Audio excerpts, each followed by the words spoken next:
नमस्कार, राष्ट्र की बात के साथ मैं हूं मानक गुप्ता। आज बात करेंगे उत्तराखंड और उत्तर प्रदेश की, जहां सियासी हलचल तेज हो गई है। विधानसभा चुनाव से ठीक पहले सियासी नफा नुकसान का आकलन करके राजनीतिक दल अहम फैसले ले रहे हैं।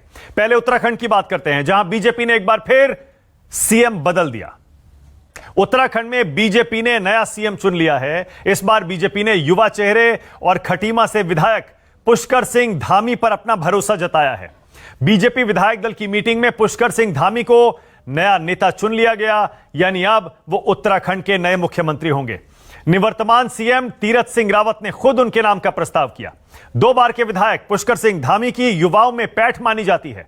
धामी ने छात्र राजनीति के जरिए सियासी सीढ़ियां चढ़ी हैं। एक साधारण परिवार से आने वाले पुष्कर सिंह धामी राज्य की सबसे ताकतवर कुर्सी पर पहुंचे हैं, यानी बीजेपी ने एक बार फिर जमीनी कार्यकर्ता पर अपना भरोसा जताया है। विधायक दल की मीटिंग में नेता चुने जाने के बाद पुष्कर सिंह धामी ने आला कमान का आभार जताया और विकास कामों को आगे बढ़ाने का भरोसा दिया। जरा सुनिए क्या कह रहे हैं उत्तराखंड के नए सीएम। मेरी पार्टी ने जो एक सामान्य से कार्यकर्ता को, एक पूर्व सैनिक के पुत्र को, जो कि एक सामान्य परिस्थितियों में पिथौरागढ़ के सीमांत जिले में मैं पैदा हुआ, कनाली छेना तहसील में, जो कि पहले की डीडीहाट तहसील होती थी, और खटीमा मेरा विधानसभा क्षेत्र है, मेरी कर्मभूमि है, मुझे सेवा का अवसर दिया है। मैं निश्चित रूप से अपने पार्टी के हाईकमान को, माननीय नरेंद्र मोदी जी को, माननीय गृह मंत्री जी को, हमारे राष्ट्रीय अध्यक्ष जी को, पूरे हमारे राष्ट्रीय नेतृत्व को और प्रदेश के नेतृत्व को पूरा करेंगे सर। देखिए, जो भी जनता के जो मुद्दे हैं, उन मुद्दों पर हम लोग जो है लगातार सबका सहयोग लेकर, सब लोगों को लेकर काम करेंगे। जनता की सेवा। ये बताइए, मुख्यमंत्री का पद आपको ऐसे समय में मिला है जब एक संवैधानिक संकट पैदा हुआ है, इससे 2 महीने पहले ही मुख्यमंत्री बदला गया है। कितनी बड़ी चुनौती है वापस चुनाव में जाकर पार्टी को जिताकर लाना? देखिए, चुनौती भी है और निश्चित रूप से एक चुनौती, और चुनौती को हम स्वीकार करते हैं। सबका सहयोग लेकर हम जो है पार्टी को आगे बढ़ाने का काम करेंगे, जनता की सेवा करेंगे। उत्तराखंड के नए सीएम कह रहे हैं चुनौती स्वीकार है और पार्टी को अब आगे ले जाएंगे, चुनाव ज्यादा दूर नहीं है। पुष्कर सिंह धामी आज ही मुख्यमंत्री पद की शपथ लेंगे। अब से कुछ ही देर बाद शपथ ग्रहण समारोह भी हो सकता है। दरअसल उत्तराखंड के निवर्तमान सीएम तीरथ सिंह रावत 4 महीने का कार्यकाल भी पूरा नहीं कर पाए। संवैधानिक मजबूरियों के कारण बताया जाता है उन्हें अपना पद छोड़ना पड़ा। इसके पीछे है संविधान का अनुच्छेद 164 और जन प्रतिनिधि कानून की धारा 151। इन 2 कानूनों का हवाला दिया जा रहा है। दरअसल पीपल्स रिप्रेजेंटेशन एक्ट की धारा 151A में उपचुनाव के बारे में प्रावधान है। इसमें प्रावधान है कि लोकसभा, राज्यसभा, विधानसभा या विधान परिषद की खाली सीटों पर चुनाव आयोग 6 महीने के भीतर उपचुनाव कराएगा। इसी कानून की धारा 151A के तहत 1 साल या ज्यादा का कार्यकाल बचा हो तभी उपचुनाव कराए जा सकते हैं। अगर 1 साल से कम का कार्यकाल बचा है विधानसभा का, लोकसभा का, तो फिर उपचुनाव नहीं कराना चाहिए। उत्तराखंड की मौजूदा विधानसभा के कार्यकाल में अब 8 महीने ही बचे हैं, इसीलिए धारा 151A के कारण उपचुनाव की नौबती नहीं आ पाई। तीरथ सिंह रावत फिलहाल संसद के सदस्य हैं। उन्हें सीएम पद की शपथ लेने के 6 महीने के भीतर, यानी 10 सितंबर से पहले विधायक बनना जरूरी था। चूंकि उपचुनाव होने की कोई उम्मीद अब बची नहीं थी, इसलिए संवैधानिक मजबूरी में तीरथ सिंह रावत को इस्तीफा देना पड़ा। तीरथ सिंह रावत के इस्तीफे में संविधान का अनुच्छेद 164 भी अहम कारण बना, जिसमें प्रावधान है कि शपथ के 6 महीने के अंदर, जी हां, जब सीएम की आप शपथ लेते हैं उसके 6 महीने के अंदर आपको उस सदन का सदस्य बनना जरूरी होता है, या फिर विधान परिषद भी आप जा सकते हैं, या जैसे लोकसभा में आप अगर पीएम बने राज्यसभा भी जा सकते हैं। 6 महीने में सदन का सदस्य न बनने पर इस्तीफा देना पड़ेगा। इन्हीं संवैधानिक मजबूरियों के चलते तीरथ सिंह रावत को कुर्सी छोड़नी पड़ी और पुष्कर सिंह धामी को अब उत्तराखंड का नया सीएम बनाया गया है। इस बीच उत्तराखंड के पड़ोसी राज्य उत्तर प्रदेश में भी आज अचानक सियासी हलचल तेज हो गई। आज यूपी की सियासत से जुड़ी एक बड़ी खबर सामने आई, जब अचानक यह तस्वीर सामने आई। आम आदमी पार्टी के सांसद संजय सिंह अचानक समाजवादी पार्टी के दफ्तर पहुंच गए। संजय सिंह ने एसपी अध्यक्ष अखिलेश यादव से मुलाकात की। इस मुलाकात से एसपी और आपके गठबंधन की सुगबुगाहट अचानक तेज हो गई। हालांकि मुलाकात के बाद संजय सिंह ने कहा वो तो अखिलेश को जन्मदिन की बधाई देने आए थे, लेकिन उन्होंने यह भी माना सियासी बातचीत भी हुई है। अखिलेश से मुलाकात के बाद संजय सिंह से बात की मेरे सहयोगी अशोक तिवारी ने, जरा सुनिए। आम आदमी पार्टी उत्तर प्रदेश में विधानसभा चुनाव की तैयारियों में जी जान से जुटी हुई है। इस वक्त हमारे साथ आम आदमी पार्टी के सांसद और उत्तर प्रदेश के प्रभारी संजय सिंह जी मौजूद हैं, उनसे बात करेंगे। संजय जी, हालांकि ये बात आप लोग पहले ही कह चुके हैं कि उत्तर प्रदेश में सभी सीटों पर आप लोग विधानसभा चुनाव लड़ने जा रहे हैं। कितनी सीटों को चिन्हित किया है? सभी 403 सीटें या कुछ सीटें चिन्हित की गई हैं? देखिए, अभी जो हमारा अभियान पहला शुरू होने जा रहा है वो 8 जुलाई से 8 अगस्त तक 1 करोड़ सदस्य हम लोग बनाने का लक्ष्य रखे हुए हैं। 403 विधानसभाओं में 25,000 सदस्य हर विधानसभा। तो इस लक्ष्य के साथ काम शुरू करने जा रहे हैं। 8 जुलाई से 8 अगस्त तक अभियान चलेगा। इसमें अलग अलग जोन के लिए हमारे प्रभारी भी बनाए गए हैं। 403 विधानसभाओं के लिए प्रभारी बनाए गए हैं। कितनी सीटों पे चुनाव लड़ना है ये समय के साथ हमारा पार्टी का जो नेतृत्व है वो तय करेगा। अकेले लड़ेंगे उत्तर प्रदेश में या गठबंधन के साथ? देखिए, अभी कोई इस पे अंतिम फैसला नहीं है। अभी मैं सिर्फ आपको यही कह सकता हूं कि हम अपने संगठन निर्माण और 403 विधानसभाओं में पार्टी का गठन करने में लगे हुए हैं। अच्छा संजय जी, आज आपकी मुलाकात अखिलेश यादव जी के साथ हुई है। हालांकि आपने कहा कि जन्मदिन की बधाई देने के लिए गए थे, तो क्या वाकई बधाई देने गए थे या कुछ और बात है? नहीं, जो मैंने कहा है वही मेरा बयान है। 1 तारीख को मैं यहाँ पे था नहीं, प्रयागराज में कार्यक्रम था जिस दिन उनका जन्मदिन था, तो उनको जन्मदिन की शुभकामनाएं देने और शिष्टाचार की ये मुलाकात थी। पहले भी मैं अखिलेश जी से मिलता रहा हूँ, कोई ये पहली मुलाकात नहीं है। तो अभी तक जो जानकारी मैं आपसे साझा कर रहा हूँ इतनी ही बात है। और कोई बातचीत नहीं हुई राजनीतिक घटनाक्रम को लेकर, पंचायत चुनाव को लेकर? जब हम लोग वहाँ बैठे तो जरूर बहुत सारी और भी बातें हुई। अब जैसे पंचायत का जिक्र आपने किया, निश्चित रूप से इस पर भी बातचीत हुई। यादव जी ने कुछ दिन पहले ये बात कही थी कि वो तमाम सारे दलों के साथ गठबंधन करके भी चुनाव में जाएंगे, गठबंधन करेंगे वो। तो गठबंधन को लेकर भी कोई बातचीत हुई? कुछ ऑफर आपने दिया या उन्होंने दिया आपको? नहीं, और कोई उस दिशा में कोई बातचीत नहीं। आगे होगी? अब आगे जब होगी तो आपको जरूर बता देंगे। अच्छा, इधर जब से आप उत्तर प्रदेश में हैं, हम लोग आपकी सक्रियता देखते रहते हैं। बीते दिन तो तमाम सारी पॉलिटिकल पार्टीज के लीडर से आप मिले, ओम प्रकाश राजभर से मिले और तमाम सारे लोगों से मुलाकात आपकी होती रही है। तो क्या गठबंधन का एक स्वरूप बनाया जा रहा है, कोशिश हो रही है बनाने की? हाँ, ओम प्रकाश राजभर जी से भी 2 बार मुलाकात हुई और उसमें भी जो उत्तर प्रदेश के राजनीतिक घटनाक्रम है, किस तरह से पिछड़ों और वंचितों के साथ ये सरकार द्वेषपूर्ण भावना से काम कर रही है, उन तमाम मुद्दों पर भी उनसे बातचीत हुई। ओवैसी जी के साथ लड़ेंगे चुनाव उत्तर प्रदेश का? नहीं, ओवैसी जी तो कहीं हमारे दूर दूर तक कोई संपर्क में ही नहीं है। बहुत धन्यवाद हमसे बात करने के लिए। ये आम आदमी पार्टी के सांसद संजय सिंह जी हैं, जिनका साफ तौर पर यह कहना है कि फिलहाल गठबंधन पर किसी भी दल से कोई बातचीत नहीं हुई है। अखिलेश यादव जी से जो आज मुलाकात हुई है वो सिर्फ एक औपचारिक मुलाकात हुई है। जन्मदिन की बधाई देने के लिए वो गए थे। हालांकि संजय सिंह जी की मुलाकात के कई सारे सियासी मायने भी तलाशे जा रहे हैं। कैमरा पर्सन धर्मेंद्र साहू के साथ अशोक तिवारी, लखनऊ, न्यूज़ 24। यानी विधानसभा चुनाव से करीब 8 महीने पहले उत्तराखंड और उत्तर प्रदेश की सियासत में अचानक आज गर्मी देखने को मिल रही है। इसीलिए राष्ट्र की बात में मेरा आज का सवाल, बीजेपी को क्यों बदलना पड़ा अपना सीएम? और योगी के खिलाफ क्या साथ आ गए हैं केजरीवाल और अखिलेश? इसी पर आज राष्ट्र की बात में बहस होगी। मेरे साथ आज राष्ट्र की बात में मेरे साथ आशुतोष हैं, सीनियर जर्नलिस्ट हैं, पॉलिटिकल कमेंटेटर हैं। मोहम्मद अमीन साहब हैं, इलेक्शन कमीशन में काम कर चुके हैं सीनियर लेवल्स पर। अनुराग भदौरिया हैं, समाजवादी पार्टी से आ गए हैं। गुरदीप सप्पल कांग्रेस की तरफ से आ गए हैं और सतीश लखेड़ा आ गए हैं बीजेपी से। उत्तराखंड बीजेपी के नेता हैं सतीश लखेड़ा। आप सभी का स्वागत है। आशुतोष, मैं आपसे शुरू कर रहा हूं। आशुतोष, छोटे राज्यों में बहुत जल्दी जल्दी सीएम बदलने की परंपरा हमने कई राज्यों में देखी है।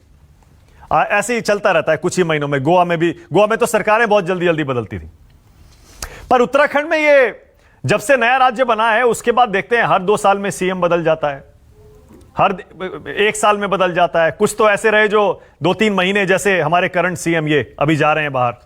ये उत्तराखंड में इस बार सीएम बदलने की नौबत क्यों आई है आशुतोष? देखिए मालिक, पहली बात तो ये बता दूं कि पिछले लगभग 12 साल में भारतीय जनता पार्टी ने 8 मुख्यमंत्री उत्तराखंड को दिए हैं। अगर आप नित्यानंद स्वामी से शुरू करें, नित्यानंद स्वामी, भगत सिंह कोश्यारी, उसके बाद बीसी खंडूरी, खंडूरी के बाद फिर निशंक, निशंक के बाद फिर खंडूरी, उसके बाद त्रिवेंद्र सिंह रावत, त्रिवेंद्र सिंह रावत के बाद तीरथ सिंह रावत, और अब ये। तो अगर आप 12 साल के अंतर्गत, तो 12 साल अभी पूरे नहीं हुए हैं, अगर आप 8 मुख्यमंत्री दे रहे हैं, तो इसका मतलब यह कि भारतीय जनता पार्टी उत्तराखंड में कुछ फंडामेंटल प्रॉब्लम है। या तो वहां टैलेंट की कमी है, या फिर वहां भारतीय जनता पार्टी के अंदर कुछ अनुशासन की कमी है। अन्यथा कोई कारण नहीं है कि आप पिछले 12 सालों में वहां कोई कद्दावर नेता ऐसा खड़ा नहीं कर सकते जो पूरा एक टर्म पूरा करे। इसमें त्रिवेंद्र सिंह रावत अकेले ऐसे दिखाई पड़ते हैं जिन्होंने तकरीबन 4-4.25 साल एक मुख्यमंत्री के तौर पर वहां काम किया है। लेकिन उनको क्यों अचानक हटा के तीरथ सिंह रावत को लाया गया, और तीरथ सिंह रावत के बाद अब बिल्कुल एक नए आदमी पुष्कर सिंह धामी को लाया गया है, ये समझ के परे की बात है।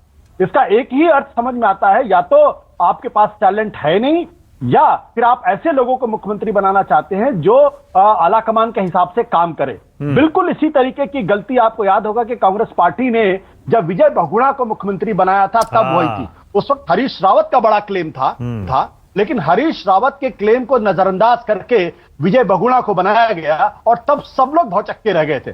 तो राजनीति के अंदर जो स्थानीय नेताओं को बड़ा न बनाने की जो परंपरा है, वो कांग्रेस पार्टी में तो बड़ी मजबूत थी, लेकिन अब भारतीय जनता पार्टी में भी दिखाई पड़ रही है। तो मुझे लगता है कि ये जो बदलाव किया गया है, ये बदलाव इसलिए किया गया है कि तीरथ सिंह रावत को, जो अगर कोई भी आला कमान का तीरथ सिंह रावत को एक मुख्यमंत्री, मैं किसी उनके असम्मान की बात नहीं कर रहा हूं। हाँ। वो एक सांसद है, मुख्यमंत्री, जाहिर सी बात है, लेकिन जब वो मुख्यमंत्री है, पब्लिक स्पेस में है, तो उनका इवेल्युएशन भी होगा। एक मुख्यमंत्री के तौर पर पिछला 3.25 महीने जो था, वो दिखाता था उनके पास ना तो साइंटिफिक टेम्पर है, ना उनके पास एडमिनिस्ट्रेटिव स्किल है, ना ही उनके पास पॉलिटिकल समझ है, और ना ही वो सबको साथ लेके चल सकते। अन्यथा कोई कारण नहीं कि 3.5 महीनों के अंदर आपको बदल दिया जाए। आशुतोष, ये तो पार्टी की तरफ से तो कहा जाता है कि संवैधानिक संकट ना आ जाए, इसलिए उनको हटाया गया, क्योंकि सबको पता है जब आप सीएम बनते हैं 6 महीने के अंदर आपको विधानसभा का सदस्य बनना पड़ेगा। विधान परिषद उत्तराखंड में है नहीं, और अब जब 1 साल से कम समय का कार्यकाल बचा है विधानसभा का, ऐसे में उपचुनाव हो नहीं सकता, इसीलिए उनको यह पद छोड़ना पड़ा, और एक सिटिंग एमएलए को सीएम बनाया गया। मैं देश के प्रधानमंत्री, देश के गृह मंत्री के विवेक पर कोई सवाल नहीं खड़े कर रहा हूं, लेकिन जब आप तीरथ सिंह रावत को बना रहे थे, तो क्या आपको इस बात का अंदाजा नहीं था कि उनके लिए अब दोबारा चुनकर आना मुश्किल हो पाएगा? तो तब तो बहुत सारे लोग इसको मास्टर स्ट्रोक कह रहे थे, तब तो बहुत सारे लोग कह रहे थे क्या चाणक्य बुद्धि अख्तियार की है। तो इसमें तीरथ सिंह रावत की कोई गलती नहीं। अगर गलती है तो भारतीय जनता पार्टी आला कमान की है, जिन्होंने तीरथ सिंह रावत को बनाने के पहले सोचा नहीं। अब आज की तारीख में अगर आप पुष्कर, दूसरी बात क्या है, आपने एक पूरे प्रदेश को तश्तरी में कांग्रेस पार्टी को सौंप दिया है। अब कांग्रेस पार्टी अगर फिर भी नहीं जीत पाती है, तो प्रॉब्लम कांग्रेस पार्टी के साथ है। अच्छा, देखिए, गुरदीप मुस्कुराए अभी इस बात पर जब आपने कहा कि प्लेट में रखकर उत्तराखंड दे दिया। सतीश लखेड़ा, बताइए भाई, क्यों बदल दिया आपने इतनी जल्दी सीएम? 3-3, 4-4 महीने में सीएम बदल रहे हैं। अभी आशुतोष जी ने जो कहा वो उनका अपना नजरिया होगा। भारतीय जनता पार्टी ने अगर किसी नेतृत्व को परिवर्तन किया है, कोई चेहरा बदला है, ये हमारे पार्टी की अंदरूनी एक निर्णय होगा। कांग्रेस में भी होता रहा है और पहली बार नहीं हुआ है। जहां तक अरे मुख्यमंत्री बदल रहे हैं, उसे अंदरूनी निर्णय मत बोलिए। नहीं, एक सेकंड सतीश 1 सेकंड देखिए, सुनिए। मुख्यमंत्री जो होता है ना, ये पार्टी अध्यक्ष की बात नहीं हो रही यहाँ पे। मुख्यमंत्री लोगों का चुनावा होना चाहिए और चुनी हुई सरकार का प्रतिनिधित्व करता है। इसे इंटरनल मैटर मत बोलिए, इस पर डिबेट होगा, इस पर सवाल पूछा जाएगा। मैं मानक जी, पहली बार नहीं हुआ, मगर दूसरी, मैं आपसे मेरी बात सुनेंगे आप। हाँ, कि मार्च में तीरथ सिंह रावत जी ने शपथ ली। हाँ, और 5 मई को यह निर्णय हुआ कि चुनाव आयोग कोई भी बाई इलेक्शन नहीं करेगा। हाँ। अब कोरोना के कारण अब 6 महीने के भीतर सदन का सदस्य बनने की बाध्यता है। वो सांसद हैं, चुनाव हो नहीं सकते हैं। ऐसी परिस्थिति में मजबूरी है, भले ही आप आशुतोष जी उसे नहीं माने, उन्हें राजस्थान के झगड़े न दिखाई दें और पंजाब के नहीं दिखाई दें, गुटबाजियां नहीं दिखाई दें, वो तस्तरी में यहाँ सौंप रहे हैं। कोई बात नहीं, शुभकामनाएं आपको। मगर पुष्कर सिंह धामी हमारे युवा चेहरे हैं, डायनेमिक चेहरे हैं, संगठन से आए हैं, 2 बार के विधायक हैं, संगठन के सभी जिम्मेदार पदों पर रहे हैं। इसलिए मैं आश्वस्त हूं कि भारतीय जनता पार्टी पुनः डबल इंजन की सरकार है और पुनः हम सरकार में वापसी करेंगे। ओके, सतीश, 1 सेकंड, मैं वापस पॉलिटिकल डिबेट पर, चर्चा पर अभी कुछ ही सेकंड में लौटूंगा। आपके पीछे ना बहुत खूबसूरत नजारा दिखाई दे रहा है, सतीश लखेड़ा जी। मैं उत्तराखंड की जो राजधानी है गैरसैंण में हूँ।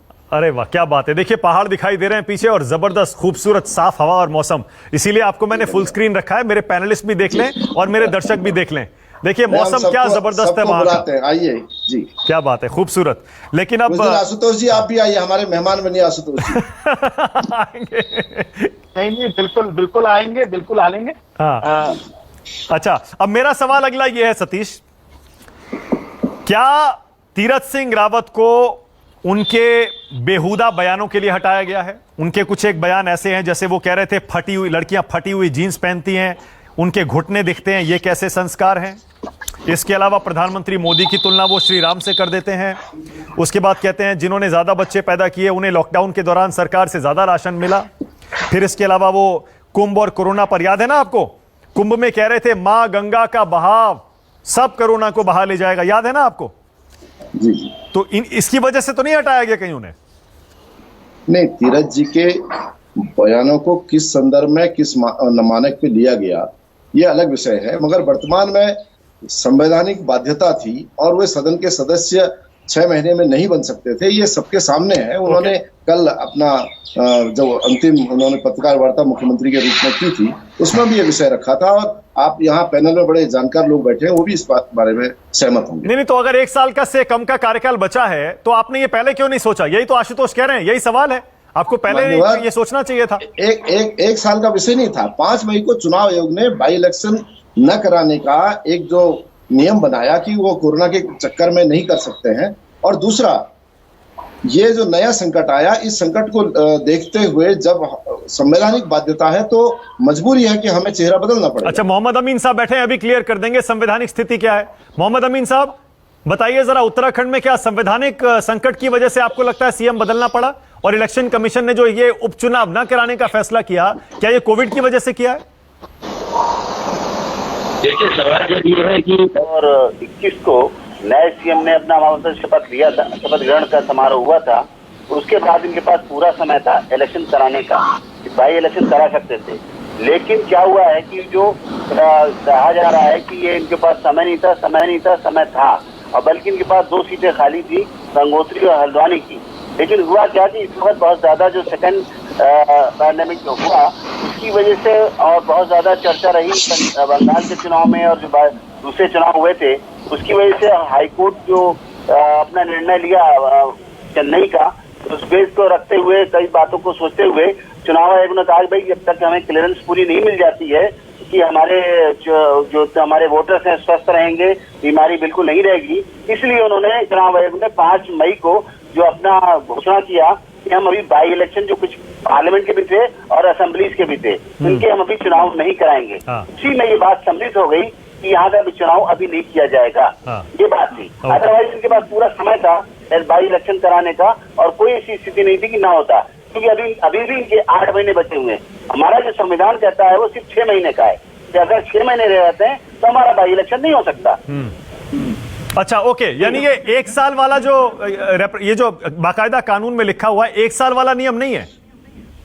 नहीं, ये 6 मंथ की बात है। ये अपना इलेक्शन कमीशन का अपना संविधान है, अपनी पावर है, उसको यूज अगर करेगा तो ओनली 6 मंथ लागू होते हैं, साल भर का नहीं है। अच्छा, ओके, इसका मतलब ये हुआ सर, बहुत सारे लोग ये भी कह रहे हैं कि अब ममता बनर्जी की कुर्सी भी फंस जाएगी, क्योंकि उनको भी एमएलए बनकर विधानसभा में जाना है। उनके पास थोड़ा और टाइम है, लेकिन उनको भी इसी साल एमएलए बनना है, लेकिन वहां की विधानसभा का कार्यकाल पूरा बाकी है अभी, तो वहां की स्थिति अलग है क्या? नहीं, अभी क्या है कि अभी ये डिसीजन लिया जाएगा कि अभी स्थिति क्या है। अभी थर्ड पहले की बात हो रही थी कि अभी तीसरा आ जाएगा प्रकोप तीसरा कोरोना का। अगर स्थिति सही रही तो हमारे कुछ बाई इलेक्शन है, एमपीज के भी, एमएलएस के भी, और बंगाल को भी देखेंगे। और यहाँ तो अब स्थिति है ही नहीं कि यहाँ पे इलेक्शन कराया गया, क्योंकि उनका अपना एमएलए हो गया है। तो बाई इलेक्शन तो साथ में ही होंगे जो दोनों होने। ओके, आशुतोष कुछ कहना चाह रहे थे? गंगोत्री का आशुतोष कुछ कहना चाह रहे थे? मैं ये मानक मेरे पास 5 मई का इलेक्शन कमीशन का ऑर्डर है, जिसका पैराग्राफ 2 बहुत स्पष्ट तौर पे कहता है कि अगर कोई वैकेंसी खाली होती है तो विदिन 6 मंथ उसको भरना होता है। लेकिन अगर अगले चुनाव में 1 साल या उससे ज्यादा का वक्त होता है तब, यानी 1 साल का जो पीरियड है ये मैंडेटरी, अगर 1 साल से कम का पीरियड अगर होता है तब बाई इलेक्शन नहीं होता, ये इलेक्शन कमीशन कह रहा है। दूसरी बात, जो इलेक्शन कमीशन ने यह भी कहा है कि अगर अगर appropriate to hold by election अगर सिग्निफिकेंटली इंप्रूव करता है पैंडेमिक की सिचुएशन, तो सरकार से अब यह बात होनी चाहिए कि जब 4 लाख कोरोना पर डे हो रहे थे और आज जब 40,000 हुए हैं, तो सिग्निफिकेंटली इंप्रूव हुआ या इंप्रूव नहीं हुआ, यह भारत सरकार को कहना, मुझे नहीं कहना है। नहीं आशुतोष, नहीं, लेकिन एक सेकंड इस पर देखिए, अगर इलेक्शन कमीशन बाई इलेक्शन करा लेता तो हम ही लोग खड़े होकर इलेक्शन कमीशन को घेर रहे होते, हम कहते भाई क्यों चुनाव करा रहे हो, क्यों चुनाव करा रहे हो। मानक मैं तो इलेक्शन कमीशन का जो ऑर्डर है उसको पढ़ रहा हूं, मैं कुछ और नहीं पढ़ रहा हूं। हाँ। अपने से कुछ नहीं कह रहा हूं। The commission has reviewed the matter today and has decided that due to outbreak of the second wave of कोविड-19 in the country, it would not be appropriate to hold by election till the pandemic situation significantly improved and conditions become conducive to hold these by elections। ठीक है, okay. Election commission कह रहा है significantly. अब 4 lakh corona जब आ रहे थे और आज जब 40,000 हो रहे हैं, तो सिग्निफिकेंट इंप्रूवमेंट इलेक्शन कमीशन मानता है या नहीं मानता, यह सवाल है। और ये भारत सरकार क्योंकि भारत सरकार लगातार ये कह रही है कि हमने कोरोना पे कंट्रोल पा लिया है और हम बहुत हद तक बेहतर काम कर रहे हैं, तो आज की स्थिति में सिग्निफिकेंट इंप्रूवमेंट है या नहीं इंप्रूवमेंट है, ये इलेक्शन कमीशन को तय करना है। नहीं, लेकिन ये तो हम सबको भी मिलकर तय करना पड़ेगा आशुतोष, कि कितने केसेस रह जाएं जब बाई इलेक्शन करवाया जा सके। नहीं आशुतोष, देखिए इस पर हम सबको सहमत होना पड़ेगा, क्योंकि इलेक्शन कमीशन तो फिर हमारे निशाने पर आ जाएगा, क्योंकि बंगाल में भी उपचुनाव कराना है, अभी बंगाल में भी कराना है। मैं सिर्फ इलेक्शन कमीशन के ऑर्डर को आपके सामने रख रहा हूं, इसमें मेरा कोई एनालिसिस नहीं है। अगर कोरोना महामारी अगर 1/10 हो जाती है, तो ये सिग्निफिकेंट इंप्रूवमेंट इलेक्शन कमीशन मानता है या नहीं मानता, ये सवाल है। इसका जवाब इलेक्शन कमीशन को देना चाहिए। ठीक है, इलेक्शन कमीशन बताइए। मोहम्मद अमीन साहब बताइए, मुझे पता है आपको जाना भी है। मानक जी, हाँ बोलिए। मानक जी, याद होगा आपको कि जब बिहार के चुनाव हुए थे, उसके बाद जब इलेक्शन कमीशन ने डिसीजन लिया था, तो सरकार पे भी आरोप लग रहे थे, साथ में इलेक्शन कमीशन पे आरोप लग रहे थे। यही हमारे आशुतोष भाई ने भी इस बात उठाया था उस वक्त। ये तो हमारा रिव्यू ऑर्डर पढ़ रहे हैं, जब हमने आपको बताया था चर्चा में कि जब मद्रास हाईकोर्ट ने पास किया अपने ऑर्डर्स, वर्बल ऑर्डर्स में कहा कि इनके खिलाफ जो है मर्डर का केस चलना चाहिए अफसरों के खिलाफ। देखिए, मैंने उस वक्त भी कहा था, मैं अभी भी कह रहा हूँ, उसके बाद मैंने कहा था कि ये चीज जाएगी सुप्रीम कोर्ट तक, और गई भी, और इस बात को रिव्यू किया इलेक्शन कमीशन ने, मद्रास हाईकोर्ट को, कलकत्ता हाईकोर्ट से, और जनता की आवाज और सब पार्टियों की बात सुन के, अपोजिशन की, उसके बाद ये 5 मई का जो डिसीजन है वो उनके ऑर्डर है, रिव्यू ऑर्डर, उसमें ऐसा किया जाए। लेकिन क्या है, अभी सरकार को देखना है, जनता को देखना है कि स्थिति क्या है। अगर अच्छी है तो इलेक्शन कमीशन तो तैयार है इलेक्शन कराने के लिए। नहीं, ठीक है, बिल्कुल सही है, बिल्कुल सही है, क्योंकि हाईकोर्ट ने, मद्रास हाईकोर्ट ने जब कहा था पेंडेमिक में, कोरोना में ये चुनाव कराकर इलेक्शन कमीशन के हाथ खून से रंग गए हैं, उस पर तो मर्डर का केस होना चाहिए, तब इलेक्शन कमीशन हाईकोर्ट के, मद्रास हाईकोर्ट की उस टिप्पणी के खिलाफ सुप्रीम कोर्ट भी गया था। सुप्रीम कोर्ट ने मद्रास हाईकोर्ट की उस टिप्पणी को हटाने से इनकार कर दिया था, यानी सुप्रीम कोर्ट भी मानता है कि इलेक्शन कमीशन ने गलत किया और हाईकोर्ट को हक था यह कहने का। इसीलिए इलेक्शन कमीशन इस बार बहुत फूंक फूंक कर कदम रखेगा। गुरदीप सप्पल आपके पास आ रहा हूं, उसके बाद अनुराग भदौरिया। गुरदीप सप्पल, एक उत्तराखंड पर कमेंट करिएगा, क्या वाकई आपको भी लगता है उपचुनाव का अभी माहौल नहीं है? गुरदीप सप्पल। मानक जी, शुक्रिया, आप मेरे तक तो आए। ये तकनीकी मामला नहीं है। देखिए, एक सहमति उत्तराखंड में पूरी है कि मुख्यमंत्री बदलने से बीजेपी ने राहत की सांस ली है, वहां की जनता ने राहत की सांस ली है। वो इतने बड़े एम्बेरसमेंट बन चुके थे, यहां तक कि वहां के हाईकोर्ट ने राहत की सांस ली है। पिछले 15 दिन में हाईकोर्ट ने जो उनके खिलाफ स्टेटमेंट दिए, या नेशनल मीडिया ने बहुत कवर नहीं किया है, ये बोला कि क्या डोंट फूल दी कोर्ट, ये बोला कि कोर्ट के साथ चूहे बिल्ली का खेल खेलना बंद कीजिए, ये बोला कि कोरोना में डेथ उत्तराखंड में हुई है वो राज्य सरकार की तैयारी में कमी की वजह से हुई है। तो इतनी सारी वहां पे बातें हो रही थी, फेक टेस्टिंग का इशू था, उनके अपने बयानबाजी थी। तो टेक्निकल सवाल तो बहुत बाद में आता है। इस इस्तीफे के साथ सबने राहत ली, बीजेपी ने, जनता ने, और खुद पूर्व मुख्यमंत्री ने ली, क्योंकि उनके पास मौका था सल्ट विधानसभा में चुनाव लड़ने का। 3 मई को चुनाव हुआ था, उपचुनाव, तब तक वो मुख्यमंत्री थे, तो उन्होंने चुनाव को फेस नहीं किया। अब क्यों नहीं किया ये तो वही बता सकते हैं, लेकिन हमारा आकलन ये है कि अभी वो चुनाव फेस नहीं करना चाहते थे, बीजेपी को असलियत मालूम थी। और अब जो नया मुख्यमंत्री बीजेपी ने बनाया है, वो उनको हम बधाई देंगे, ऑफिशियल बधाई देते हैं कि एक युवा उम्र में वो मुख्यमंत्री बने हैं। लेकिन ये वो व्यक्ति हैं जिनके बारे में बीजेपी 4.5 साल तक वो आंदोलन कर रहे थे कि मुझे मंत्री बनाइए, और बीजेपी ने 4.5 साल तक उनको मंत्री के लायक नहीं माना, उनको सीधे मुख्यमंत्री बनाया। पिछले जो उनका सार्वजनिक जीवन है, सांगठनिक कार्यों को छोड़ दीजिए, तो प्रशासनिक अनुभव की बात करें, नीतिगत अनुभव की बात करें, आप पूरा गूगल छान लीजिए, कोई एक स्टेटमेंट, कोई एक कार्य उनके बारे में नहीं मिलेगा। तो ऐसे व्यक्ति को उन्होंने बनाया है, तो इसको तो बीजेपी खुद आने वाले दिनों में कर लेगी। एक से एक नगीने उन्होंने पहले भी निकाले हैं, उसके बारे में पूरे मीडिया ने पहले भी उसको मास्टर स्ट्रोक बोला था, अब से एक निकाल के लाए हैं। देखते हैं आने वाले दिनों में क्या होगा। उनका कुल जमा अनुभव, 2 चुनाव जीते जरूर हैं, वो जनता के प्रतिनिधि हैं, उसका सम्मान जरूर है, लेकिन कुल जमा अनुभव जो उनका है वो केवल बड़े नेताओं के ट्वीट को रिट्वीट करने का है। वो रिट्वीट एमएलए के तौर पर जाने जाते थे, अब वो मुख्यमंत्री हैं। तो बीजेपी को 57 एमएलए, अब 56 है वहां पे, 57 जीते थे, में कोई अनुभवी व्यक्ति नहीं मिला जो कि उत्तराखंड के राज्य को संभाल सके। इंपॉर्टेंट राज्य है, सीमांत प्रदेश है, सीमांत प्रदेश की अपनी एक इंपॉर्टेंस होती है। वहां पे लगातार जिस तरह से बीजेपी लगातार चेहरे लाई है और लगातार फेल हुए हैं, वो बहुत बड़ा सवाल बीजेपी के स्ट्रक्चर पे खड़ा करता है। आशुतोष जी ने ठीक बोला था कि बीजेपी के पास वहां पे इस तरह का टैलेंट नहीं है कि जो राज्य को संभाल सके। Okay, alright. मुझे दूसरी डिबेट पे भी आना है। आज संजय सिंह और अखिलेश यादव की मुलाकात हुई है, उसके क्या सियासी मायने हैं। टीएमसी से शुभंकर भट्टाचार्य भी जुड़ने वाले हैं। लेकिन मोहम्मद अमीन साहब, एक कमेंट आपका लेकर फिर मैं आपको थैंक यू बोलूंगा। क्या बंगाल में आपको लगता है कि उपचुनाव का अभी मौका है, माहौल है, हो पाएगा अक्टूबर तक उपचुनाव?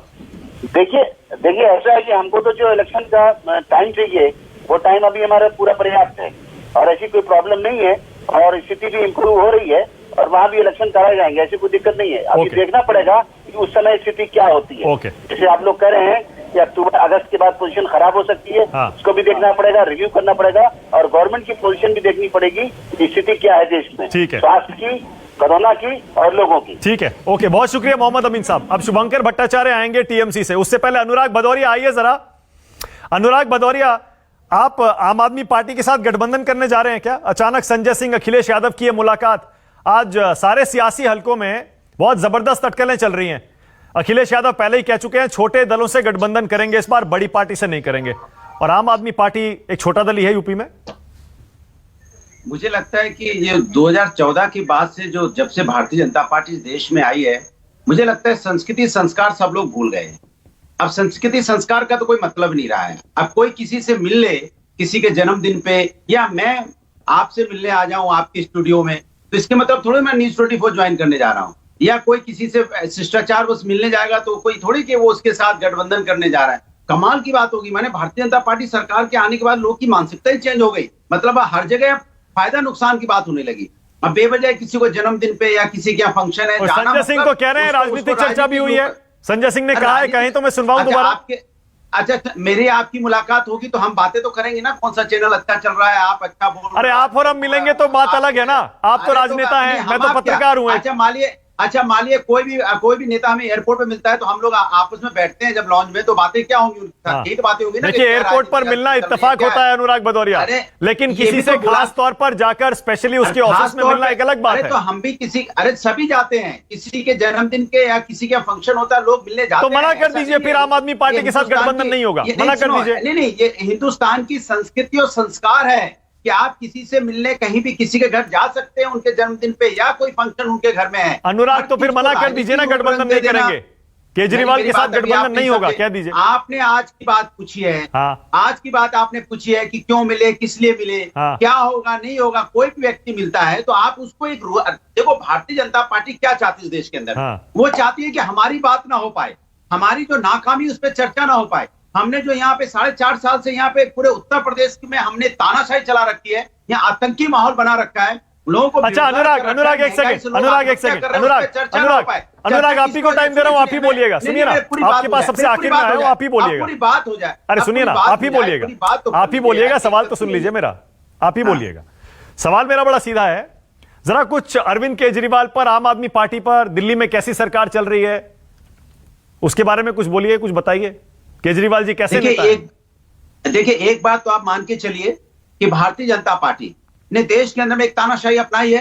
भारतीय जनता पार्टी से ममता बनर्जी भी लड़ रही हैं, तो ममता जी के साथ हम लोग खड़े दिखाई दिए कि नहीं दिए, आप बता दीजिए मुझे। इस देश के अंदर में जो भारतीय जनता पार्टी, मैं ये नहीं कह रहा हूं केजरीवाल क्या कर रहे हैं, ममता जी क्या कर रही, समाजवादी पार्टी उत्तर प्रदेश में है, हम उत्तर प्रदेश में अपनी राजनीति करते हैं और हम विकास की राजनीति करते हैं और सामाजिक न्याय की बात करते हैं, सामाजिक न्याय विकास को, समाज को आगे ले जाने की बात करते हैं और भारतीय जनता पार्टी को कैसे इस देश से प्रदेश से उखाड़ फेंकना है इसकी बात करते हैं। लेकिन किसी से किसी का मिलना, उसका भारतीय जनता पार्टी एक सुसुरिया छोड़ती रहे हमेशा, वो आजकल भारतीय जनता पार्टी ने नई स्ट्रेटेजी अपना रखी है कि भैया ओवैसी ने क्या बोल दिया, राजभर ने क्या बोल दिया, बीएसपी ने क्या बोल दिया, फलाने ने क्या बोल दिया, इस पे डिबेट करवाती है। कमाल की बात है भाई, वो चाहती नहीं है कि भारतीय जनता पार्टी की नाकामी पे डिबेट हो पाए। अरे आप कमाल करते हैं। ना एक सेकंड अनुराग, नहीं, दिस इज नॉट फेयर, ये ठीक नहीं। अनुराग रुकिए, एक मिनट रुकिए, अब एक मिनट रुकिए, नहीं एक सेकंड बात कर रहा हूं, एक मिनट रुकिए, 10 मिनट रुकिए। अरे रुकिए, मेरी बात तो सुन लीजिए, अरे मेरी भी बात सुन लीजिए, अब मेरी भी बात सुन लीजिए थोड़ी सी। अनुराग, ये आप बहुत गलत करते हैं भाई। मान लिया आप उत्तर प्रदेश में मुख्य विपक्षी पार्टी है, मान लिया आपने पूरे 5 साल पूर्ण बहुमत की सरकार चलाई थी, ये भी मान लिया। अरे भाई, लेकिन ये ओवैसी, राजभर, आम आदमी पार्टी और भी बहुत सारी छोटी छोटी पार्टियां, ये कभी कभी इनका दिन होता है, उस पर डिबेट होनी चाहिए ना। क्यों नहीं उन पर डिबेट होनी चाहिए? आप कहते हैं उन पर डिबेट ही मत करिए, कमाल है। डिबेट नहीं, मैंने नहीं बोला उस पर डिबेट होनी चाहिए, वो आपस में आप डिबेट करवाते हो। अरे भाई, यहाँ पे सत्ता करवाता कोई, कमाल है। बताइए, खुद तो सारे आप आपस में अलग अलग लड़ रहे हैं उत्तर प्रदेश में। विपक्ष, नहीं मेरी बात सुनिए, आप सोचोगे मैं सवाल विपक्ष से पूछूं? अरे मैं विपक्ष में हूँ, मैं सवाल सत्ता पक्ष से पूछूंगा कि विपक्ष के दूसरे साथी से पूछूंगा? नहीं, मैंने तो कहा ही नहीं आपसे आप विपक्ष से सवाल पूछिए, बिल्कुल नहीं। मैंने ये कहा जनरल सवाल क्या पूछा जाता है? अरे नहीं ना, रुकिए ना, क्या पूछा जाता है? अरे देखिए, उन्होंने ये बोल दिया, इसका मतलब आप जवाब दीजिए। अरे भैया, मैं सीधी मेरी बात सत्ता से है। सत्ता की वजह से उत्तर प्रदेश के अंदर में जिस तरह का माहौल है, सत्ता की वजह से उत्तर प्रदेश में कोरोना काल में लोगों की मौत हुई, ठीक है, ओके। सत्ता की नाकामी की वजह से यहाँ पे बेरोजगारी और ओके, इसका मतलब अनुराग, मैं आपकी बातों से समझ पा रहा हूँ, आपकी बातों से मैं ये समझ पा रहा हूँ, महिलाओं पे अत्याचार हो रहा है यहाँ पे। सुनिए ना अनुराग, कानून व्यवस्था खराब हुई है, अनुराग, सत्ता से सवाल पूछेंगे। अनुराग, मैं आपकी बातों से ये समझ पा रहा हूं कि जो भी बीजेपी को हराने के लिए साथ आना चाहेगा, आप उसका साथ लेने को तैयार हैं। वो चाहे अरविंद केजरीवाल हो, चाहे ओवैसी हो, चाहे राजभर हो, चाहे कोई भी और अन्य छोटे छोटे नहीं बोला, मैंने ऐसा नहीं बोला। आप मेरे मुंह में शब्द मत डालिए। मैंने बोला शिष्टाचार की मुलाकात कोई किसी से भी कर सकता है, हर चीज को राजनीतिक एंगल मत दीजिए। अच्छा, कोई भी डॉक्टर मिलेगा तो अपनी डॉक्टरी की बात करेगा, कोई स्पोर्ट्समैन मिलेंगे तो स्पोर्ट्स की बात करेगा, राजनीतिक अपनी समाज की राजनीति की बात करते हैं। आप उसको जोड़ने में लग गए, नहीं क्या हो गया, मुद्दा मिल गया, बीजेपी ने हवा दे दी, हाँ इसको बढ़ाओ, आज मेरे ऊपर से हटाओ, मेरी बेरोजगारी हटाओ, कमाल कर रहे हैं, बढ़ाओ इसी। अरे अगर समाजवादी फोटो को चलाओ, अच्छा नहीं, इतनी अखिलेश जी की फोटो, सुनो, अखिलेश जी की फोटो मिल गई और संजय सिंह की मिल गई, मिला चलाओ, इसी को चलाओ,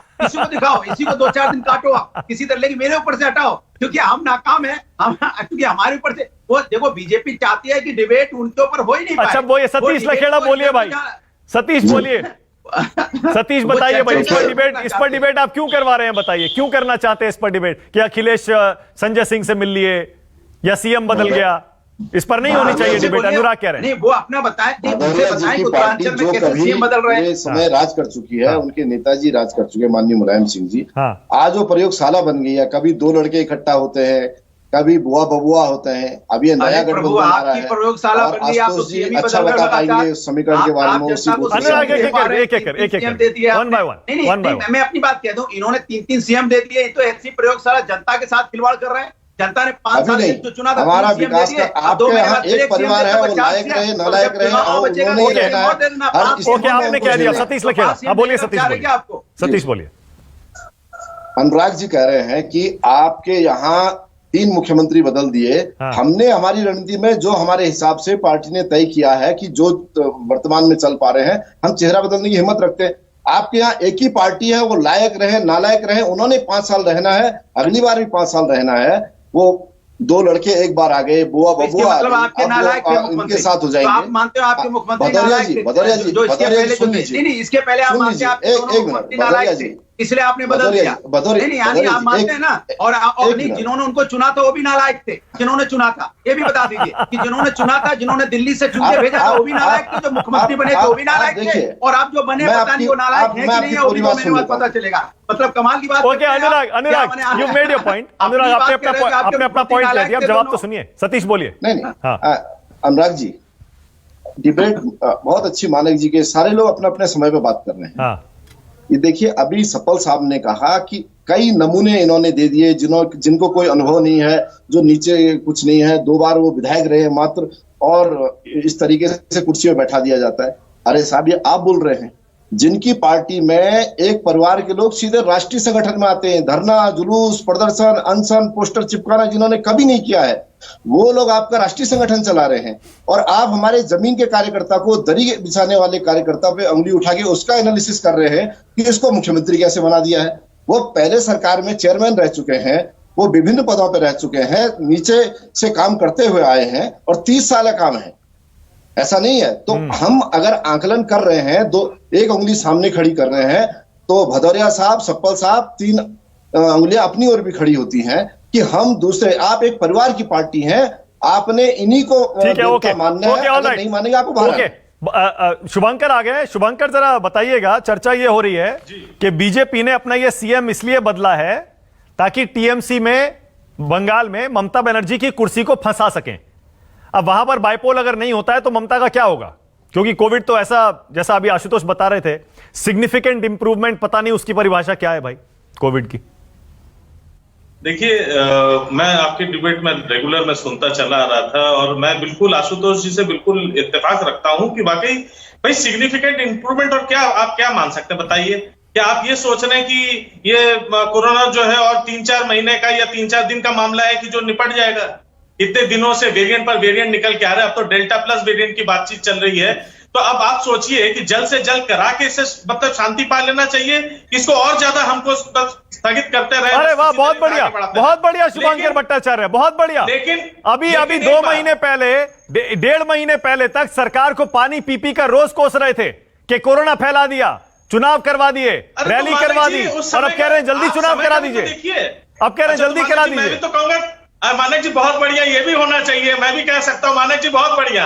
आप भी लोग कह रहे थे जब फरवरी में जब हम लोग चिल्ला रहे थे कि इस समय इलेक्शन क्यों किया जा रहा है, इस समय कोरोना का माहौल इतना ज्यादा है, हमारे यहां से भी लिखा जा रहा था साहब, तब लोगों ने कहना शुरू किया हार रहे हैं तो भाई इतनी कहानी सुना रहे हैं, हार रहे हैं तो रोना गा रहे हैं। तब आप ही लोग कह रहे थे ये बातें। अब क्या हुआ? अब तो जीत गए, उसके बावजूद हम लोग ये बात कह रहे हैं। अरे पर जीत तो गए, लेकिन ममता बनर्जी को उपचुनाव, ममता बनर्जी, सुनिए ना, आप तो जीत गए, ममता दीदी तो हार गई। इसीलिए तो ये चर्चा हो रही है कि उनको एमएलए बनना है, एमएलए बनना है उनको। मानक, ये आप ही के चैनल पर भी आप लोगों ने भी देखा था कि वो क्या हुआ था, पूरा नंदीग्राम की कहानी सबके सामने। अगर आप चाहें तो मैं फिर से दोहरा सकता हूं, एक बार जीत एक बार हार, क्या क्या हुआ। हाईकोर्ट तक गए कि भाई उसकी पर रिकाउंटिंग हो जाए। अगर इतना ही ज्यादा इलेक्शन कमीशन साहब तक कह देता चलो करा लेते हैं, चलो रिकाउंटिंग हो जाए, क्या बात थी, वो भी साफ निकल। अच्छा, आपको डर है शुभंकर, आपको डर है कि अब उपचुनाव नहीं कराकर चुनाव आयोग ममता बनर्जी को मुश्किल में डालेगा? देखिए, एक बात यह है कि चुनाव आयोग फिर इस बात को बिल्कुल साफ कर देगा कि बार बार जो उनके ऊपर जो लांछन लगता आ रहा है कि पर्टिकुलरली किसी एक पार्टी की एजेंसी बनने का, कहीं ना कहीं उस लांछन पर वो मोहर लगा देंगे। अब आप देखिए, अभी हमें कोई जल्दी नहीं, अभी नवंबर तक हमारे पास टाइम है। मैं मान सकता हूं कि सतीश जी के पास भाई टाइम बहुत कम था, इनके पास समय कम था, उन्होंने किसी तरीके से नाम वहां पे दे दिया। एक नाम देना था तो धामी साहब को ले आके वहां पे पटक दिए। लेकिन एक बात और है मानक जी, जिसको आप लोग नहीं छू रहे हैं, जिस पॉइंट को आप लोग नहीं टच कर रहे, मैं बता दूं, ये भी दिखाता है कि दूसरे पार्टी से आए नेता जितना ही बड़ा क्यों ना हो, उसके साथ ये कैसा सुलूक करते हैं, वो जितना ही अनुभवी क्यों ना हो। कोई ये बात प्रश्न नहीं पूछ रहा कि भाई सतपाल महाराज भी थे जिन्होंने कि वहां भाई उत्तराखंड के गठन में, उत्तराखंड जो क्रिएट हुआ उसमें उनका कितना बड़ा रोल था। ओके, इन्होंने वहां पे मंत्री अच्छा शुभंकर, आप उनके अनुभव को लेने को नहीं तैयार, अनुभव को मानने को नहीं तैयार। शुभंकर, मैं आपके बोलने के, सुनिए ना, मैं आपका फ्रीडम ऑफ एक्सप्रेशन बिल्कुल उसका रिस्पेक्ट करता हूं। आपको बंगाल के बाहर उत्तराखंड पर भी बोलने का हक है, यूपी पर भी बोलने का हक है। उत्तराखंड पर आप बोल लिए, अब यूपी पर भी बोल दीजिएगा जरा 2 लाइन। संजय सिंह और अखिलेश मिले हैं, मैंने सुना था कि ममता बनर्जी यूपी में भी इस बार चुनाव लड़ने वाली है। संजय सिंह और अखिलेश पर भी बोल दीजिएगा। कुछ चर्चा चल रही है उनके गठबंधन की, आपका भी कुछ बातचीत चल रही है क्या? देखिए साहब, हम भी एक पार्टी है, ठीक है ना, हमें भी पूरा हक है कि मैं कहीं पे जाके भाई चुनाव, अगर शुभंकर भट्टाचार्य को लड़ना होता है, मुझे अधिकार है, मैं चुनाव लड़ सकता हूं, है कि नहीं है? ममता दीदी को हक है कि नहीं है कि भाई पार्टी का विस्तार करें, हक है कि नहीं है? टीएमसी को हक है कि नहीं है कि भाई यूपी में भी जाके हम चुनाव लड़ सकें, है कि बिल्कुल नहीं है, बिल्कुल लड़िए। तो ऐसा तो है नहीं ना। अब देखिए, एक चीज है, पहले क्या होता था। अच्छा, मेरे पास 2 खबरें आ रही है, 1 सेकंड रोक रहा हूं आपको शुभंकर, 2 खबरें आ रही हैं। एक तो ये तस्वीर आ रही है इस समय, धामी साहब जो कि नए सीएम हैं, पुष्कर सिंह धामी, उत्तराखंड के बनने वाले हैं, वो राज्यपाल से मिले हैं जाकर, और अब शपथ ग्रहण भी होने वाला है। कब होगा उसकी जानकारी अभी तक आई नहीं है, लेकिन खबर यह आ रही है कि आज ही शपथ ग्रहण भी हो सकता है। तो सारे के सारे बीजेपी के नेता, जिसमें नए सीएम धामी साहब भी हैं, वो भी गए हैं। 45-46 साल के हैं पुष्कर सिंह धामी, उत्तराखंड के नए सीएम। एबीवीपी से जुड़े हुए थे, उसके बाद 2 बार के एमएलए हैं और युवा चेहरा चुना है इस बार उत्तराखंड में बीजेपी ने। और दूसरी खबर यह आ रही है उत्तर प्रदेश से ही, जो जिला पंचायत अध्यक्ष का चुनाव हो रहा है, उसमें केशव प्रसाद मौर्य कह रहे हैं सपा फ्लॉप बीजेपी टॉप। ऐसा लगता है कि वहां पर बीजेपी एक बार फिर कामयाबी हासिल करती हुई दिखाई दे रही है। आशुतोष, आप कुछ कहना चाह रहे थे? आशुतोष।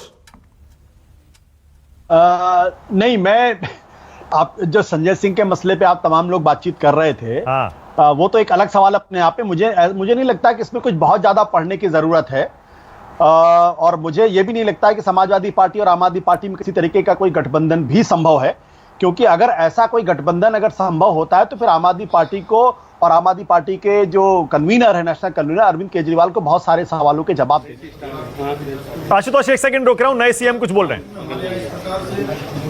कार्यकर्ता का विकास किया जाता है, उसका मैं एक आप सबके सामने उदाहरण हूं। और निश्चित रूप से मैं संकल्प लेता हूं कि मेरे उत्तराखंड के अंतिम छोर में खड़े हुए व्यक्ति तक हमारी सरकार पहुंचेगी, हमारा शासन पहुंचेगा, हमारी सेवाएं पहुंचेंगी।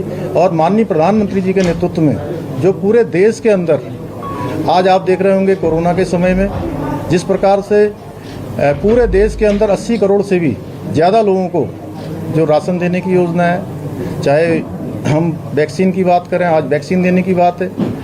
एक तरफ जहां दुनिया के दूसरे देश जो हमारे बीच में कोरोना वायरस लेकर आ रहे हैं, अपनी प्रयोगशालाओं में कोरोना वायरस का निर्माण कर रहे हैं, और वहीं विश्व बंधुत्व की भावना जो हमारी हमेशा से रही है, जो हमारा सनातन रहा है, कि उसको लगातार दूसरे देशों को भी, हमारे देश को तो दे ही रहे हैं। देश के अंदर आज 34 करोड़ से भी ज़्यादा लोगों को वैक्सीनेशन हो चुका है, और दुनिया के दूसरे देशों को भी हमारा देश वैक्सीन देने का काम कर रहा है। निश्चित रूप से जो उनका मंत्र है सबका साथ, सबका विकास, सबका विश्वास, उसको निश्चित रूप से हम चरितार्थ करेंगे। और जो हमारे सामने चुनौती है, हम सब लोग मिलकर, प्रदेश के जो हमारे मेरे सीनियर लोग हैं जिन्होंने पहले कामों को आगे बढ़ाया है और जिन्होंने कुछ चीज़ों की आधारशिला रखी है, उन आधारशिलाओं को अंजाम तक पहुंचाने का काम मैं प्राणों से करूंगा। सर, शपथ का क्या कार्यक्रम है, कब तक का तय किया गया है, क्या कुछ है? शपथ का कार्यक्रम आज महामहिम जी को हम लोगों ने अपना जो प्रस्ताव है वो दे दिया है, और महामहिम जी की तरफ से जो भी निर्देश होगा उसके अनुसार आगे कार्रवाई की जाएगी। सर, मंत्रिमंडल का स्वरूप कैसा होगा? क्या पुराना मंत्रिमंडल, उसमें किसी तरह के बदलाव, कुछ लोग ड्रॉप किए जाएंगे, पोर्टफोलियो बदले जाएंगे, क्या कुछ होगा? नहीं, अभी जल्दी सबको पोर्टफोलियो मिले हैं, उसके बारे में हमारा सबका अभी इसके बाद इस पर चर्चा होगी। अभी कोई चर्चा नहीं हुई है, अभी होमवर्क हुआ नहीं है। होमवर्क पूरा होने के बाद ही मैं इस बारे में कुछ कह पाऊंगा। सरकार के शेष 6 महीने बचे हैं, तो चुनौती आप मानते हैं 2022 सबसे बड़ी चुनौती होगी आपके सामने? निश्चित रूप से इस चुनौती को हम अवसर में बदलेंगे। तो ये नए सीएम हैं, एक बार फिर से कह रहे हैं चुनौती स्वीकार है, चुनौती को अवसर में बदलेंगे। शपथ ग्रहण सिर्फ राज्यपाल के निर्देशों का इंतजार है, देखते हैं कब होता है। आशुतोष, आप कह रहे थे आम आदमी पार्टी और समाजवादी पार्टी का कोई गठबंधन आप होता हुआ नहीं देख रहे। इसके बाद आ रहा हूं गुरदीप, क्यों आशुतोष, ऐसा क्यों? युवा मोर्चा का प्रदेश अध्यक्ष रहता नहीं, मैं देखिए राजनीति में तो कुछ भी संभव है, मैं तो एक एनालिसिस के तौर पे ये कह रहा हूं। क्योंकि अगर ऐसा कुछ होगा तो आम आदमी पार्टी को और आम आदमी पार्टी के जो कन्वीनर हैं अरविंद केजरीवाल, उनको बहुत सारे सवालों के जवाब देने पड़ेंगे। अभी तक उनकी स्ट्रेटेजी ये रही है कि वो राज्यों के अंदर अपना खुद का एक तरीके से विकास की बात करते रहे हैं और अपने खुद से चुनाव लड़ने की बात करते रहे। मुझे नहीं लगता इसे बहुत कुछ रीड करने की जरूरत है, लेकिन राजनीति में तो कुछ भी संभव है। आप जानते हैं राजनीति में कभी भी कुछ भी हो सकता है। उसके बाद एग्जैक्टली गुरदीप बोलिए। गुरदीप, हाँ बताइए क्या जी। पहले तो मैं सतीश जी की बात पे थोड़ा बोलना चाहूंगा। जो नए मुख्यमंत्री बनते हैं उनके लिए निरादर के भाव से मैंने नहीं कहा था, मैंने नमूना शब्द यूज नहीं किया था, मैंने हीरे बोला था। कहां से हीरे ढूंढ के लाते हैं, खैर वो अलग बात है। मुद्दा उत्तराखंड में राशन फ्री बांटना नहीं है, मुद्दा उत्तराखंड में है करप्शन। आप देखिए। अच्छा गुरदीप एक सेकंड, यूपी पर कुछ कहना चाह रहे हैं क्या? उसके बाद उत्तराखंड पर बोल लीजिएगा आप। संजय सिंह और अखिलेश की मुलाकात टाइम बोलनी है मुझे, सिर्फ 2 लाइन में बोलूंगा कि त्रिवेंद्र सिंह रावत पे हाई कोर्ट ने सीबीआई जांच के ऑर्डर दिए हुए हैं, क्या नए मुख्यमंत्री इसको कराएंगे? त्रिवेंद्र सिंह रावत ने फेक टेस्टिंग में जुडिशियल इंक्वायरी की बात की हुई है, क्या उसको किया जाएगा? पिछले सीएम के ओएसडी पे जांच के आदेश सीजीएम ने किए थे, क्या उसको कराएंगे? इस पे डिपेंड करेगा कि जो नए सीएम है वो कितने इफेक्टिव है, क्योंकि ये मुद्दे वहां की जनता के सामने है। जहां तक यूपी की बात है, यूपी में देखिए पिछले 4-4.5 साल में जितना मर्जी विज्ञापन हुआ हो, जितना मर्जी वाहवाही बीजेपी ने अपनी कराई है, लेकिन जनता जानती है कि प्रशासन पूरी तरह फेल रहा वहां पे। कोविड के अंदर लोगों ने देखा है जो सामाजिक नहीं, मैं योगी सरकार के कोविड मैनेजमेंट पर नहीं पूछ रहा था आपसे, आज जो तस्वीर आई है उस पर पूछ रहा था। वहां पे वो फेल सरकार है वो, लेकिन उस सरकार को बदलना जरूरी है और अलग अलग पार्टियां अपने अपने लेवल पे इसकी कोशिश में लगेंगी। अभी आने वाले 6-7 महीने हैं, रुकिए, अभी बहुत जल्दी है इस बात को कहना कि कौन कैसे चुनाव लड़ेगा, लेकिन ये बात सच है कि इस वक्त उस सरकार को बाहर जनता की सतीश लखेड़ा, सतीश बोलिए। सतीश, देख रहे हैं आप उत्तर प्रदेश में नए नए गठबंधन बन रहे हैं। अब हर दिन कभी भागीदारी मोर्चा बन रहा है ओवैसी जी का राजभर का, फिर आज की नई तस्वीर देख लीजिए, आम आदमी पार्टी और समाजवादी पार्टी, पता नहीं क्या हो जाए, फिर पर्दे के पीछे कुछ और चर्चाएं चल रही हैं। आप तैयार हैं? ये सारी कवायद इनको आने वाले अगले साल जो विधानसभा के चुनाव उत्तर प्रदेश में हो रहे हैं उसके परिप्रेक्ष्य में एंटी मोदी, एंटी योगी सारी कवायदें हैं। इसका कोई वैचारिक आधार नहीं है, कोई धरातल नहीं है, कोई गठबंधन का आधार नहीं है, कोई कॉमन मिनिमम प्रोग्राम नहीं है। केवल एक व्यक्ति के विरोध के लिए सारे लोग एकत्र हो रहे हैं। जहां तक सप्पल साहब न्यायालय की बात कर रहे हैं, हम लोग कानून का पालन करने वाले लोग हैं, हम लोग न्यायालय का सम्मान करते हैं। आपकी पार्टी ने तो अपने पक्ष में फैसला न आने पे देश पे आपातकाल थोप दिया था और कानून अपना काम करेगा। माँ बेटे जमानत पे हैं, हमारे भी मामले अगर कोर्ट में है, कानून जो कहेगा, कोर्ट जो कहेगी, हम उसका सम्मान करेंगे, सिर झुका के करेंगे। Okay, all right. अनुराग आप ही के पास आ रहा था। मानक जी एक लाइन में, हेलो, अब बोलिए गुरदीप, बोलिए, हाँ जल्दी से बोलिए। देखिए अभी सतीश ने बोला वैचारिक लड़ाई है, ये ऐसा नहीं कि विपक्षी दल विचार, आरएसएस के विचार के खिलाफ लड़ाई है, वो किसी व्यक्ति के खिलाफ नहीं है। व्यक्ति तो चेंज करती रहती है आरएसएस। जो पूरी लड़ाई यूपी में होने जा रही है वो उस विचारधारा के खिलाफ है जो सरकार चला रही है, जो भारत की संविधान की विचारधारा से अलग। अगर विचारधारा की लड़ाई है गुरदीप, तो सारे पार्टी एक साथ क्यों नहीं आ रहे भाई? सब अलग अलग, 3-3, 4-4, 5-5 गठबंधन अगर लड़ेंगे अलग अलग, मल्टी कॉर्नर्ड फाइट, बीजेपी को फायदा होगा, सारा वोट बटेगा।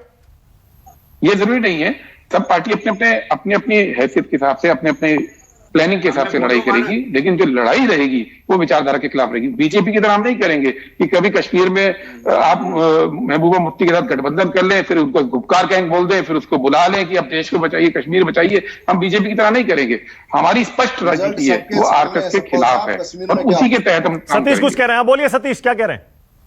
हमने जिस रणनीति के तहत वहां हाथ मिलाया, जो कुछ भी हमने किया देश के सामने है। इतना बड़ा कलंक हटा है, जहां हमारे मुखर्जी साहब शहीद हुए थे, जो उनका संकल्प था, आज 370 हट गई है। आज आम आदमी जो कश्मीर का है, जो भारत का, सब अच्छा, ओके सतीश, एक सवाल और जो अभी शुभंकर भट्टाचार्य कह रहे थे, सतीश, क्या बंगाल में चुनाव लायक माहौल हो गया है क्या, उपचुनाव लायक? सतीश देखिए, तृणमूल कांग्रेस अपनी सुविधा के हिसाब से बयान देगी, दीदी की सुविधा के अनुसार बयान देगी। दीदी को चुनाव लड़ना है, अभी वो कह रहे थे कि बहुत जल्दी कर दीजिए, उसके बाद छुट्टी पाइए, तो इसलिए दीदी बाहर अटकी पड़ी है। अब भतीजा अगर उनकी जगह पे बैठता है, कौन बैठेगा बाहर? किसी को, आप इतने अच्छे हमारे मित्र हैं, आप उनका पक्ष रख रहे हैं, दीदी दीदी कर रहे हैं भट्टाचार्य साहब, मगर आप जैसे बाहर के आदमी नहीं आएंगे, वहां भी परिवार की है, इसलिए आप आपने जवाब नहीं दिया, आपने जवाब नहीं दिया। सतीश, मैं पूछ रहा हूं, बंगाल में उपचुनाव के लायक माहौल तैयार हो गया है या नहीं हो गया है? ये चुनाव आयोग देखेगा, चुनाव आयोग को। मैंने आपका असेसमेंट पूछ रहा हूं भाई, मैं तो भाई देखिए, पूरा देश कोरोना की तीसरी लहर से डरा हुआ है। अगर देश में एक बार कोरोना पूरी तरीके से, हमारे वैज्ञानिक, हमारे डॉक्टर्स, हमारा पूरे सिस्टम, अगर आपको लगता है, नहीं तो यही लोग आप पे चढ़ जाएंगे कि आप लोग कल तक पैरवी कर रहे थे। तो इसलिए तृणमूल कांग्रेस का केवल दीदी की सुविधा को लेकर कोरोना से रिश्ता है, बाकी कोई मतलब। देख लीजिए शुभंकर, यही बात मैं भी कह रहा था शुभंकर, अभी 1.5 महीने पहले तक इलेक्शन कमीशन बीजेपी के इशारे पर चल रहा है, बड़ी बड़ी रैलियां कराया, देश भर में कोरोना फैलाने का दोषी केंद्र सरकार और चुनाव आयोग है, और अब शुभंकर कह रहे हैं जल्दी से चुनाव करा लो। अभी जो है, वो जो टीम जो है अभी वनडे हारी है, उसको आप कह रहे हो 2020 खेलने पहुंच जाओ तुरंत। अभी साहब, अभी उनके जो है अभी हार का जो अभी जो चखे हैं वो अभी उसका स्वाद गया नहीं है, अभी फ्रेश आप कह रहे हो फिर हारने चले जाओ वहां पे, तो डर तो लगेगा। खैर एक बात जरूर मैं बता दूं जरा सतीश जी को कि सतीश जी जब 4 लाख केसेस हो रहे थे पर डे, उस समय आप लोग का माहौल बिल्कुल प्रॉपर था, प्रधानमंत्री बिना मास्क के और गृह मंत्री बिना मास्क के पहुंच जाते थे, फिर आज अचानक इतना डर क्यों लग रहा है कोरोना से भाई? क्या वैक्सीनेशन नहीं और आपका सारा डर भाग गया नेताओं ने वैक्सीनेशन नहीं और आपका सारा डर भाग गया। ओके, मेरे पास टाइम खत्म हो गया है।